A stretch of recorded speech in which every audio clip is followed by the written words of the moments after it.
Premiums on gold and silver products have been coming down, but is this trend going to continue? Here to address some of the concerns about this issue is Peter Hug, Global Trading Director of Kitco Metals. Peter, thank you for being with me today. A pleasure, David. So as I just mentioned, the trend we've seen in the last couple of weeks is a decline in gold and silver product premiums. They've been excessively high, like you said before, in the previous weeks. They've come down a little. How do you feel now? Are they within a satisfactory bound? Well, let me just give you sort of parameters here. To our clients, most of our clients are extremely happy. We were extremely bullish. Silver south of $15 and gold south of $1,500. But we advised them strongly not to be chasing the premiums on the physical product at those levels. We are at Kitco fortunate enough to be able to offer other products to be able to allow our clients to engage in the market without, being sort of held ransom to the premiums. And again, if you just go back 4 or 5 weeks, silver premiums on coins were trading at anywhere from $12 to $18 over spot. Gold premiums were trading at $150 to $200 premiums over spot. And, again, we've seen this game before, and we just didn't play in it and believed that this was not something to chase. And if you were comfortable with the products that Kitco offered outside of physical, to bide your time, you would have the ability of being able to swap that product into physical premiums at cheaper prices. And I basically did an analysis on gold premiums today. And if I looked at just look at the gold buffaloes and gold eagles for our American clients, under normal market conditions, where gold is right now at $1,740, you would be paying approximately $90 over spot for a coin. And right now, gold eagles and buffaloes are available for about $110 to $115, depending on the size of the transaction that you want to do. So again, they've come down anywhere from $40 to $80 from where they were 3 months ago. What I'm looking at here, though, is that under normal market conditions, you would be paying $90. So there's about a 1% differential between where we are right now and where the optimum premium is going to be under normal market conditions. So again, I'll leave it up to the investors to decide whether this is the opportune time to swap their digital accounts or trading accounts with Kitco into physical. But you're paying about a 1% premium. So where it's more stark is silver. And I have never been a fan of the Silver Eagle. First of all, because I believe in a product that has international liquidity, and the Silver Eagle does not. You cannot give the Silver Eagles away in the Far East. And in Europe, the market is somewhat tenuous. I much prefer the Silver Maple Leaf. So on the silver market, you're looking at premiums on Silver Eagle still trading at somewhere north of $10, $12 over the price of silver. You can get silver maples right now at about $5.50 over spot. And that is still a little bit expensive. It's about $1 over normal premiums when the market is normalized.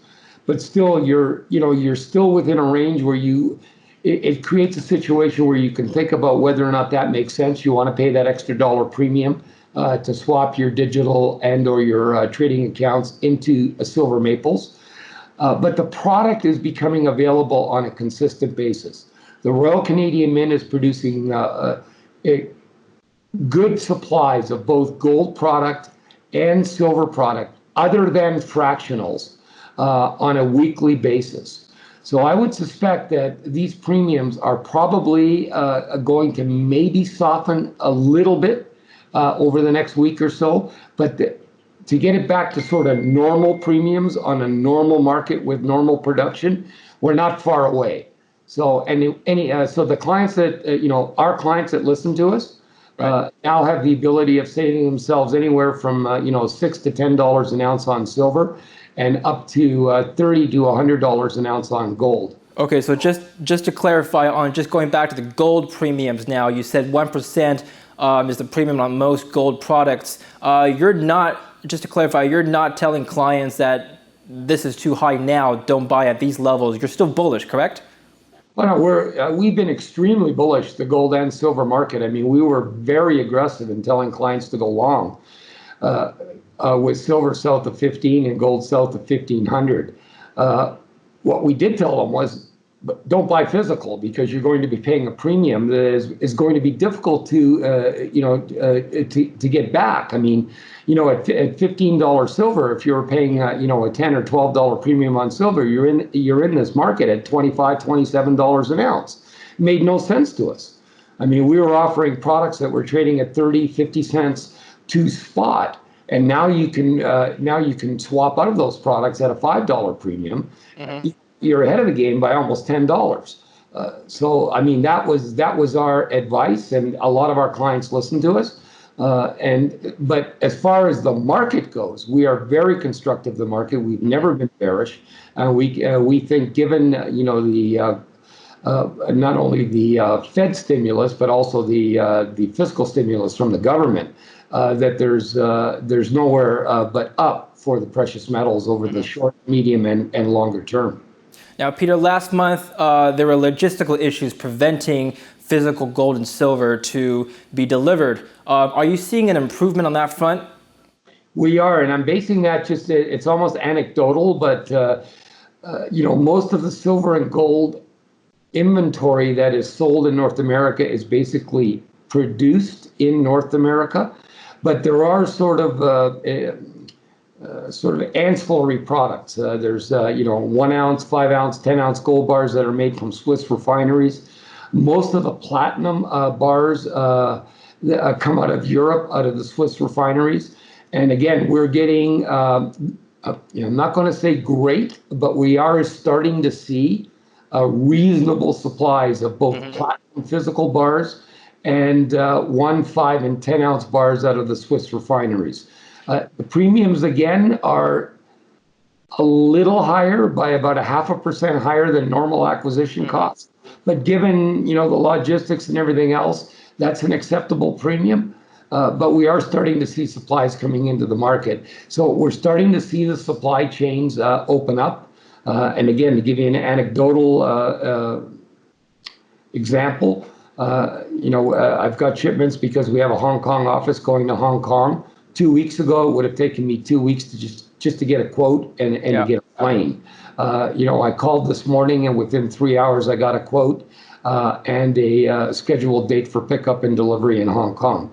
So again, based on that, I'm going to say that it looks like everything is starting to open up. Jury's still out, but I'm optimistic that everything is looking to more normalize on that front as well. What about on the demand front? Are we going to potentially, do you have evidence to suggest that we might see a surge in demand that could push premiums up again in the near future? I have to tell you, and I mean, when I make these comments, I get hammered on the social media. But today, I think I had to go in and hedge one trade. I mean, quite frankly, we had as many clients selling us gold as clients that bought us gold.